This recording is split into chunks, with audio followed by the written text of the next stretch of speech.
ఈ వీడియోలో మనం గుడిదీర్ఘం పదాలు నేర్చుకుందాం.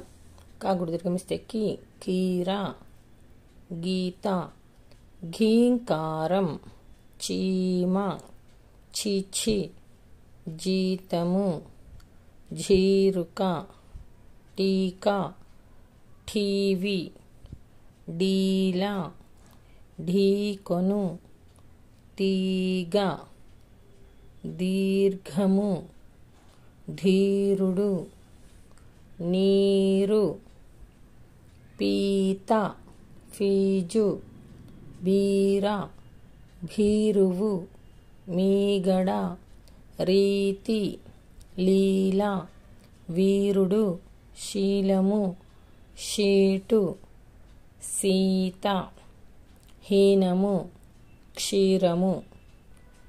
ఈ వీడియో కనుక మీకు నచ్చినట్లయితే లైక్ చేయండి, షేర్ చేయండి, సబ్స్క్రైబ్ చేయండి.